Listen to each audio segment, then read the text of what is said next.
Bismillahirrahmanirrahim. Welcome back, students. Now we're going to solve question number 13 of exercise 13b given on page number 184.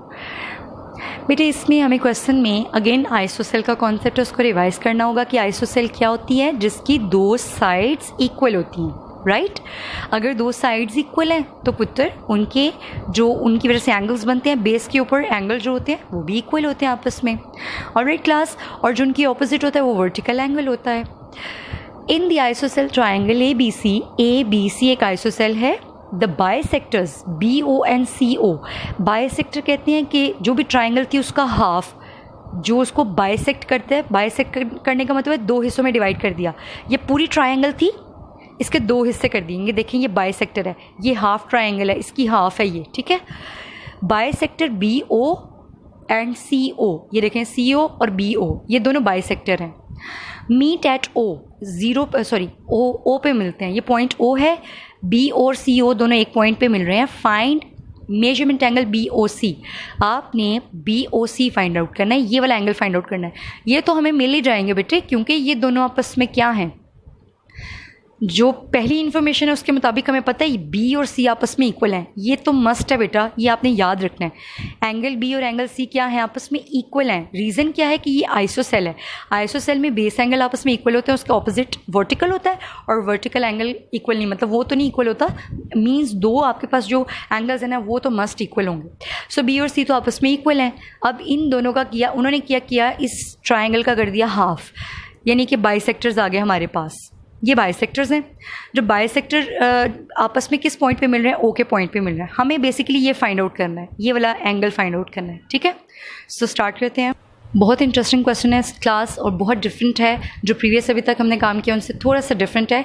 Concept ISOCELL का होगा, लेकिन इसमें थोड़े से steps में थोड़ी सी हम क्या करेंगे, एडवांस लेवल होगा इसमें। सो सबसे पहले तो पुत्र हमें जो इन्फॉर्मेशन होती है हम पहले उसको नोट करते हैं। एंगल A तो हमें बताया हुआ है कि ये 64 डिग्री है, राइट। पहले इन्फॉर्मेशन को नोट कर लो। A क्या है हमारे पास 64। अब हमें ना B का पता है ना C का पता है, लेकिन एक चीज़ हमें पता है कि ये आइसोसेल है, तो B और C दोनों आपस में बराबर हैं। ये बात तो हमें कंफर्म है कि B और C आपस में इक्वल हैं, राइट। तो पहले तो हम क्या करेंगे, वो जो जनरली हम लिखते होते हैं ना कि तीनों का सम क्या है, ये पूरी की पूरी ट्राइंगल का सम क्या होता है 180। सो लिखो measurement angle A plus measurement angle B plus measurement angle C is 180 degree. किसके बारे में इंफॉर्मेशन है, A के बारे में, लिखते हैं उसको। हमने 64 लिख दिया। अब ये जो ना B का पता है हमें ना एंगल C का पता है, ये ऐसे ही नीचे आ जाएंगे। अब ये 64 जो है इधर प्लस हो रहा है, दूसरी साइड पे जाएगा तो क्या हो जाएगा बेटा, माइनस। 180 में से 64 को माइनस कर दें 116। ये 116 जो है बेटे, ये इन दोनों का सम है, एंगल B और एंगल C का टोटल है ये, ठीक हो गया 116। बाइसेक्ट करने का मतलब क्या होता है, हाफ करना। बाइसेक्टर है ना, तो हम क्या करेंगे, ये जो हमारे एंगल्स हैं इनका कर देंगे हम हाफ। जब हमने हाफ किया, बाइसेक्ट होने की वजह से इस स्टेप पे आके हमें क्या करना पड़ रहा है, बाइसेक्शन करनी पड़ रही है। तो हम जब इसको हाफ करते हैं, मेजरमेंट एंगल B का और मेजरमेंट एंगल C का, जब हमने हाफ लिया तो व्हाट आई गेट बेटे इक्वल्स टू, इसका भी तो हाफ होगा ना, जो इनका टोटल सम आया हुआ है 116/2, तो 58 आ गया। ये तो कटिंग हो रही है, इनकी तो कोई कटिंग नहीं ना हो रही, ये तो ऐसे ही रहेंगे। ये वाला सेक्शन ऐसे ही रहेगा। ये वाला सेक्शन मेरे पास किसके बेटे, अब ये आप गौर से देखें, ये जो सेक्शन है ना, अब ये किसके इक्वल आ गया, 58 के इक्वल आ गया। अब होगा क्या, हम ये बहुत अच्छे से जानते हैं कि ये जो BOC है, ये जो एंगल है ये, ठीक है। तो बेटे ये जो हमारे पास 58 है ना, ये जो B है ना, ये वाला बाइसेक्ट हुआ B, ये वाला जो स्मॉल b है, और ये देखें C, ये इन दोनों का टोटल है। वजह देखिए बेटे 116 जो था ये दोनों का सम था, ये टोटल B और टोटल C का सम था। ये जो 116 है ना बेटे, ये टोटल इसका और इसका था। हमने क्या किया, हाफ कर दिया उसका, तो उससे क्या हुआ कि ये वाला पोर्शन निकल गया। अब हमारे पास ये जो 58 है ना, वो B और C, ये जो अंदर ये जो छोटी छोटी आर्क्स नजर आ रही है, ये एंगल, अब ये इसका और इसका सम है। ये अब हमने इसको इग्नोर कर देना है, क्योंकि 116 का हमने कर दिया हाफ। अब मेरे पास ये जो टोटल 58 है, ये इस B का और इस C का है टोटल। अब बाकी जो रिमेनिंग हमारी ट्राइंगल है वो तो निकल गई ना, वो हमने सॉल्व करके हमने इन दोनों को फाइंड आउट कर लिया, ठीक। इस ट्राइंगल के अंदर ये देखें B और C जो ट्राइंगल है, इसके अंदर मेरे पास B भी है C भी है। सिर्फ ओ मिसिंग है ना बेटे, यही तो फाइंड आउट करना है हमने, बी ओ सी। देखें बी ओ सी में सेंटर एंगल को फाइंड आउट करना होता है, सेंटर में ओ है, मेरे पास बी भी है सी भी है, यानी दोनों का टोटल कितना 58। तो बच्चे अगर मैं 180 में से, ये भी एक ट्राइंगल है, 180 में से ये टोटल निकाल दूं इन दोनों का, मेरे पास थर्ड एंगल आ जाएगा। इन दोनों का सम मेरे पास पड़ा हुआ है 58।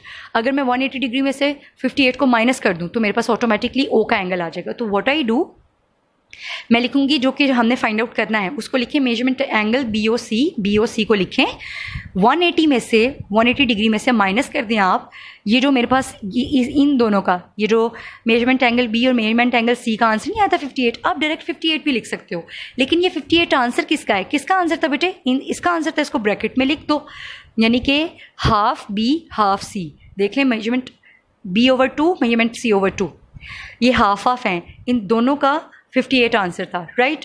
तो मैंने क्या किया, 180 में से 58 को माइनस कर दिया तो मेरे पास ओ का एंगल आ गया 122।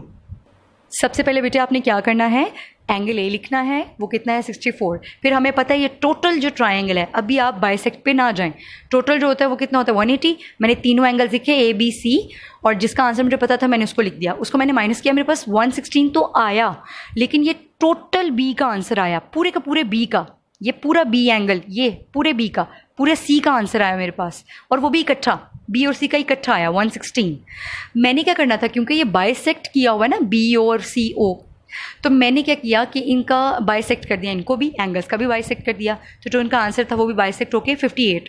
अब मेरे पास सारी जो आउटर ट्राइंगल है वो तो निकल गई, जो बाइसेक्ट होके ट्राइंगल है ना उसके अंदर इकट्ठा बी और सी का आंसर आ गया, यानी ये वाला हाफ और ये वाला हाफ मेरे पास आ गया, ये देखें हाफ हाफ का मेरे पास 58 आंसर आ गया। अब चूँकि मैंने ओ लेना था तो मैं क्या करूँगी, ट्राइंगल का तो हमेशा सम 180 रहना ना, चाहे वो छोटी, इसके अंदर एक और ट्राइंगल बना दो आप, एंगल्स का सम तो 180 रहता है। 180 में से मैंने क्या कर दिया, ये जो दो हमें इन तीनों के अंदर से दो का सम पता था, मैंने उसको लिख दिया, ठीक है, बी और सी, इसका मेरे पास आंसर पड़ा हुआ था, मैंने 58 को माइनस कर दिया, मेरे पास एंगल ओ आ गया 122 degree. Now we will solve multiple choice question given on page number 184। First है हमारे पास, scalene triangle can also be an equilateral. Never. Scalene क्या होती है, जिसमें तीनों साइड्स डिफरेंट होती हैं। इक्विलेटरल क्या होती हैं, जिसकी तीनों साइड्स इक्वल होती हैं। एक में होती नहीं इक्वल तीनों साइड्स, एक में इक्वल हैं, तो क्या ये दोनों आपस में कभी मतलब एक जैसी हो सकती हैं। Can also be equilateral, no not at all, false. True, false, not always true, none of the above, false.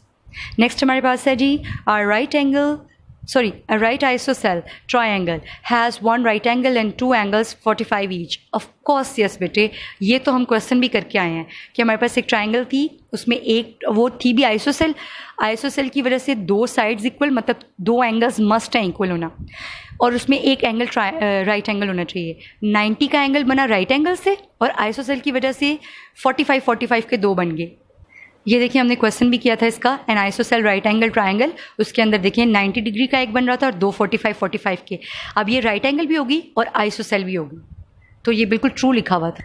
आप किस पे टिक करोगे, ऑप्शन ए पे टिक करेंगे। A triangle can be drawn with two obtuse angle. Never, एक triangle के अंदर कभी भी दो ऑब्ट्यूस एंगल नहीं हो सकते। बच्चे एंगल्स का सम ही कितना होता है ट्राइंगल के अंदर, 180 डिग्री। 180 डिग्री है तो दो ऑब्ट्यूस कैसे बनेंगे, मतलब 85 के दो ले लिए मैंने, तो वो तो बनते हैं 170। थर्ड एंगल बन सकता है 10 का, हम थर्ड एंगल बना लेंगे। ये 90 से छोटे हैं, ठीक है। अब अगर आप 90 के दो ले लो, सॉरी 90 से बड़ा होना चाहिए ना, 90 भी नहीं लेना, 90 से बड़ा लें। एक एंगल 91 का ले लें और एक 92 का, ठीक है, या दोनों ही 91 के बेशक ले लें। ऑब्ट्यूस हो गए दोनों के दोनों, देखें दो ऑब्ट्यूस कह रहे हैं ना, दोनों ऑब्ट्यूस हो गए, ज़रा इक्वल करें। 182 दो एंगल्स के ऊपर ही है भी ये ऑब्ट्यूस, क्योंकि ये 90 से बड़े हैं ना, तो दो ऑब्ट्यूस करने से ये तो हमारे उसका ट्राइंगल्स का जो सम है 180 उससे बाहर जा रहा है। थर्ड एंगल अभी तो बना ही नहीं, तो इन दोनों का ही टोटल 182 हो रहा है, तो ये तो बिल्कुल गलत लिखा हुआ है, इट्स फॉल्स। नेक्स्ट हमारे पास मल्टीपल चॉइस है जी। In a triangle the some of the lengths of any two sides is. आपके पास किसी भी ट्राइंगल के अंदर किसी भी दो साइड्स का आप सम करो ना, वो थर्ड से बड़ा आता है, ये प्रॉपर्टी होती है ट्राइंगल की। So greater than the length of the third side.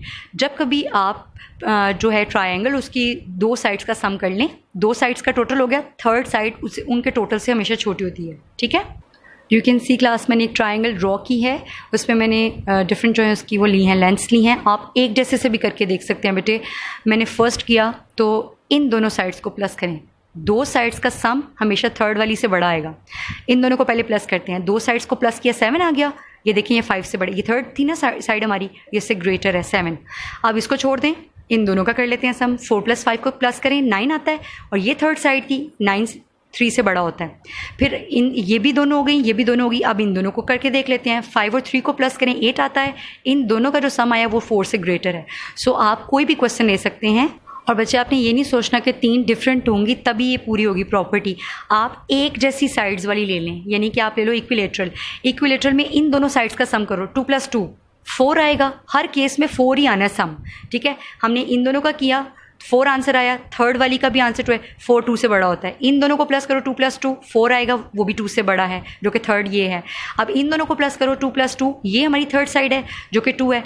तो 2 + 2 4 ग्रेटर देन 2। आप कोई भी ट्राइंगल ले लें, आप 2 को इक्वल कर लें, एक को आप जो है वो छोटा कर लें या बड़ा कर लें, हमेशा आपके पास दो साइड्स का सम करने से थर्ड साइड से उसका जो आंसर है वो बड़ा आता है। सो ऑप्शन नंबर ए जो है ना आपके पास, option A is the right answer. An exterior angle of a triangle is bigger than the some of द 2 ऑपोजिट इंटीरियर एंगल्स। फॉल्स, बिल्कुल गलत बात है, वो उसके बराबर होता है, इक्वल आना था यहाँ पर। Let me show you how. बेटे जब हमने क्वेश्चन नंबर 7 किया तो उसमें मैंने आपको एक्सटीरियर एंगल्स बना के दिखाए थे, ठीक है। वही एग्जाम्पल लेते हैं क्योंकि आपने वो काम भी किया हुआ है तो आपको जल्दी समझ आ जाएगी। हमारे पास क्या था कि हमने एक्सटीरियर एंगल फाइंड आउट किए थे। एक्सटीरियर एंगल कैसे आता है, ये ट्राइंगल बनी होती है, ठीक है, ये ट्राइंगल बनी होती है, ठीक। हम कैसे बनाते हैं एक्सटीरियर, इस साइड को एक्सटेंड करते हैं, पहले ये कॉर्नर लेते हैं ना, इसको एक्सटेंड करते हैं, ठीक है। इसके ऑपोजिट जो दो एंगल्स होते हैं अंदर, इनको छोड़ दें, ये बाहर क्या बना हुआ है, ये क्या बाहर लिखा हुआ है, इसको छोड़ दें, ठीक है। हम क्योंकि एक्सटीरियर इस पे बना रहे हैं, एक्सटीरियर को एक्सटेंड करें, ठीक है। ये आ गया, मुझे नहीं पता ये कितना है, क्या आंसर है इसका। तो ये आता कैसे 144, जो एंगल है जिसके बाहर हमने एक्सटेंड किया हुआ है उसके ऑपोजिट एंगल्स कौन से हैं 60 और 84। इन दोनों को प्लस कर दो, इन दोनों को प्लस करने से जो आंसर आता है ना, ये हमारा एक्सटीरियर। यानी एक्सटीरियर बनता कैसे है, जिस साइड को एक्सटेंड किया होता है उसके ऑपोजिट जो एंगल होते हैं ना, ऑपोजिट इंटीरियर एंगल, उन दोनों के सम कर देना तो आपके पास एक्सटीरियर एंगल आ जाता है, ठीक। तो एक्सटीरियर एंगल वो तो ये कह रहा है कि जो एक्सटीरियर होता है ना वो इन दोनों के सम से बड़ा होता है। नहीं बेटे, इन दोनों के सम से एक्सटीरियर एंगल आता है, तो ये बात ही गलत है। इसलिए वो जो उसने आपको दिया हुआ है ना मल्टीपल चॉइस क्वेश्चन, उसका आंसर फॉल्स है। अभी मैं आपको एक और तरीके से शो कर देती हूँ। इस साइड को ले लेते हैं बेटे, ये मेरी ट्राइंगल थी 60, 84, 36, ये इंटीरियर एंगल्स हैं बेटे। इस साइड के ऊपर मैंने इसको एक्सटेंड किया और मैंने एक एक्सटीरियर एंगल ड्रॉ किया। अब मुझे नहीं पता इसका आंसर क्या है, ये आंसर आता कैसे है, इसका 96 आया कैसे। जिस साइड को एक्सटेंड किया ना उसके ऑपोजिट जो एंगल्स पड़े हुए हैं उन दोनों को ऐड कर दो, 60 में 36 ऐड करें 96 आता है। एक तो ये तरीका होता है जो जेन्युइन मेथड है। और अगर आप इस तरह नहीं करना चाहते तो आपको पता है कि जो स्ट्रेट लाइन होती है उसके ऊपर एंगल्स का सम क्या होता है 180 डिग्री। 180 में से 84 को माइनस करें 96 आ जाता है। अगर आप लोगों ने ये दो एंगल्स नहीं दिए हुए, आपने इसको फाइंड आउट कर लिया और जब आपने सॉल्व किया तो आपके पास इसका आंसर 60 और इसका 36 आया। आप बेटे इन दोनों को प्लस करके देख लो, ये एक्सटीरियर है, इसके ऑपोजिट ये इंटीरियर है, इन दोनों को प्लस करोगे हमेशा ये इसके इक्वल आएंगे। इन दोनों का सम जो होता है वही तो एक्सटीरियर होता है। यही तो इसकी डेफिनेशन है एक्सटीरियर एंगल की, कि एक्सटीरियर एंगल क्या होता है, this is the some of interior angle, opposite interior. ये ऑपोजिट भी हैं और इंटीरियर भी हैं, ठीक। तो इन दोनों के सम से आता है exterior angle. So it is completely false. आप किस ऑप्शन पे टिक करेंगे, ऑप्शन नंबर डी। सो यहाँ पे हमारा चैप्टर नंबर 13 हो जाता है कंप्लीट। क्लास आपने अपने सिलेबस को बहुत अच्छे से जो है अंडरस्टैंड करना है। तमाम चैप्टर्स को जो हमने 3 चैप्टर सेकंड टर्म में किए हैं उनको बहुत अच्छे से प्रैक्टिस करते रहें। Keep on doing hard work class. Stay blessed. Allah हाफिज़।